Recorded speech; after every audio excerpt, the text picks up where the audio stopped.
Greetings internet, it's Monica, and today I am so excited to be back here on YouTube doing a new sit-down bookish video with you guys. It's been a minute since I've done one of these. I took an unplanned, unannounced hiatus from doing these types of videos in December just because 2019 honestly has been a bit of a roller coaster of a year for me, and I kind of just need to take a step back and take some breathing time.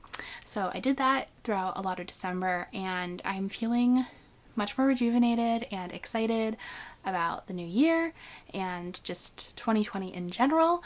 So yeah, I might do like a full chatty life update kind of video in January just to talk a little bit about all of this more in depth. But for now, I just kind of want to dive back in with the content that I'm really excited to be making, and especially with the end of year. I love this time of year on BookTube and on YouTube just to see and create all of these like end of year lists. So in today's video, I am going to be talking about my most anticipated books that are coming out in the new year. Now, one thing you'll notice in this video is that it's basically, for the most part, just the first half of the new year.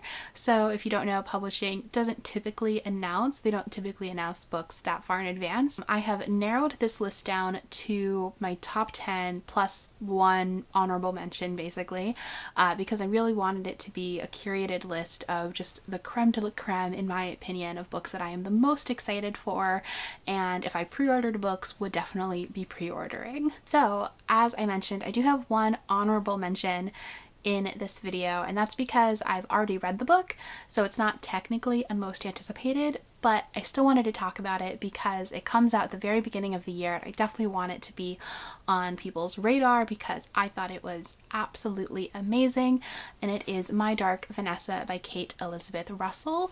This is an adult literary psychological, I guess, thriller novel. It's been categorized as a thriller, I've seen in a few places, but I don't know if I would consider it that. So this novel follows two timelines. First, we have 2001 when Vanessa is 13 years old and she is at boarding school. She's really isolated, she doesn't really have any friends, and she's really struggling to connect with anybody. And we watch her basically enter into a relationship with her high school English teacher. And then it jumps forward back and forth to 2017 when she is an adult, and multiple women have come forward accusing this high school English teacher of assaulting them while they were students. A huge part of the novel is really about her confronting her trauma, especially because for her, she had always viewed their relationship as consensual and as a romantic relationship and not a predatory one.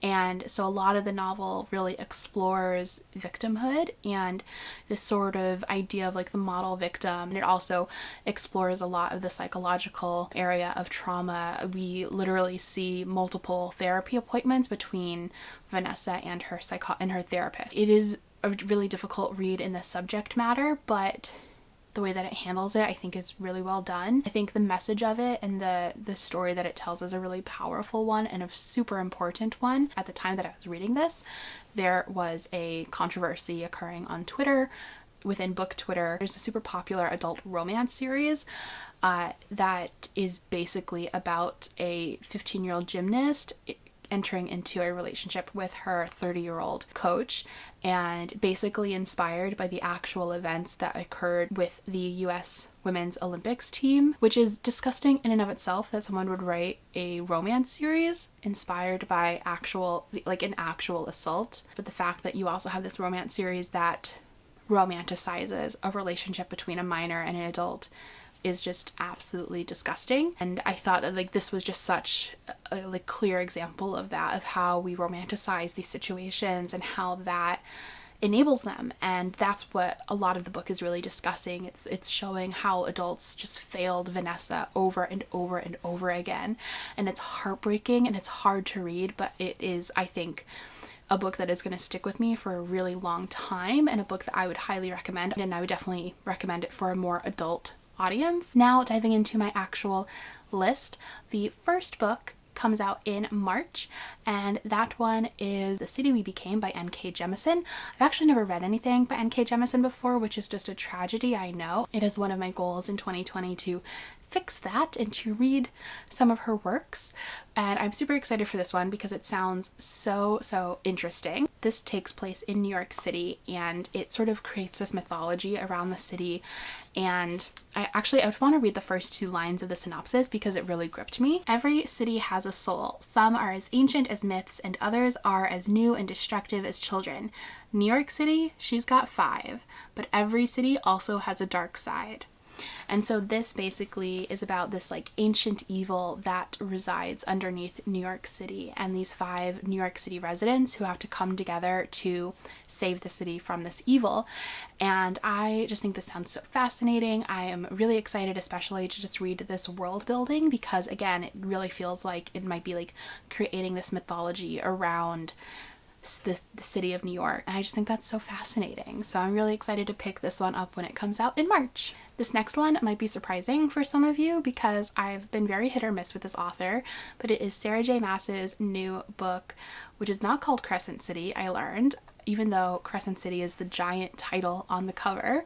Apparently the title is the really tiny text on the side of the cover, which is House of Earth and Blood. This one is her first adult fantasy romance series. Seeing the way that Throne of Glass progressed and Court and Thorns of Roses progressed, it really seems like that's kind of where Sarah J. Maas really wants to be writing, and I'm just intrigued to see how she does within that category now that she's fully there, and I'm hoping that she thrives. I don't know, I'm excited. I'm excited for this new world. It sounds kind of like urban fantasy-ish. Our main character is Bryce, who's sort of like this party girl, and she ends up at the beginning of the story, her best friend is murdered by a demon, and they think they catch the killer, but the crimes continue. And then the other main character is this fallen angel guy who sounds very broody, and basically he's being forced to be an assassin for an archangel. And archangel. It sounds very angsty and broody and magical, and I'm excited for that. It's not a genre that I typically read that often, like adult romance fantasy kind of books. I don't typically reach for them, so I'm excited to read a different genre, and I'm just intrigued to see where Sarah J. Maas is going next with her writing, because I've been following her since the beginning, you know, like I loved Throne of Glass when it first came out, and even though I didn't love the direction that it went to in the final books, I still, you know, I have that sort of nostalgia for her writing, so we'll see. I'm intrigued. The next one is sort of taking a left turn into a whole different genre. This one is nonfiction. It's called Hood Feminism by Mickey Kendall, and I'm really excited for this one because it is basically an exploration of all the ways that feminism failed a large majority of women, basically anyone who wasn't white, cisgendered, able-bodied, and how much of the feminist movement really centered white feminists more than any other woman. This book is really sort of criticizing modern feminism, modern mainstream feminism, and looking at ways in which it can be overhauled. And I'm excited for that because I talk a lot about intersectional feminism, but I feel like I don't have the most knowledge about like how we can actually really move forward and the things that need to change. And so I'm excited to read this book just to grow personally and be able to have this information be part of me as a person. So I'm excited for this one.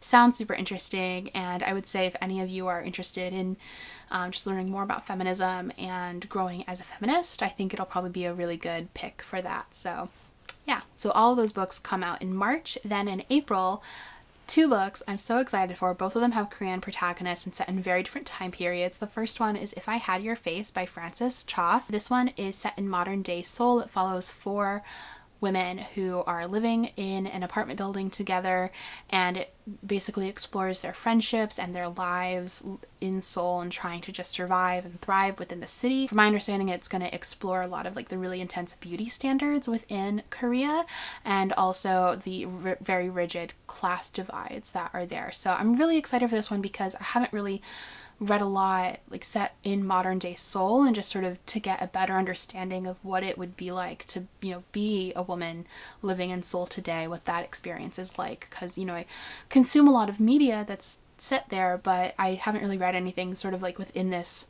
what I assume is like a literary genre. Also coming out in April is The Silence of Bones by June Her. This is a YA mystery novel that takes place in Korea during the Joseon era in the 1800s, and our main character Seol is basically helping a renowned investigator while he looks into the mysterious murder of a Korean noblewoman. The investigator ends up becoming one of the suspects, and Seol has to kind of take up the search on her own. And the last line in the summary was really what sort of gripped me, and it says, but in a land where silence and obedience are valued above all else, curiosity can be deadly. So really intrigued for this one because, you know, it's a mystery and I love a good mystery, and especially to have it be set in Korea during the Joseon era, which I don't think I've really read anything set in that era. I've watched lots of K-dramas set in the area, haven't really read anything, so excited for that. And then also I think just because like from that blurb, it sounds like it might explore a lot of just like the social structures of that time period, so I'm really intrigued for how all of that is depicted. This next one also comes out in April, and it's by an author that I don't typically gravitate towards. I haven't really had a lot of luck with her work in the past, but the topic or the premise of this book just sounds amazing, and it's her first adult novel, so I'm also intrigued by that. But it is Veronica Roth's new book, Chosen Ones, and if you watch my channel a lot, you might know that I love stories that play with the chosen one trope, because it's such a pervasive narrative within Western media and all forms of media, within obviously movies and books and television shows, but even from commercials, propaganda from the government. Like, this chosen one idea is one that's so deep within Western society, and so I love anything that plays with that and critiques that, and this one sounds like it's going to do that, so I'm hopeful that is what's actually happening. This follows 5 people who were, when they were teens, all chosen ones who saved the world from this big bad. Takes place 10 years into the future. They're all these like huge celebrities, and the world has kind of moved on because the big bad has been defeated.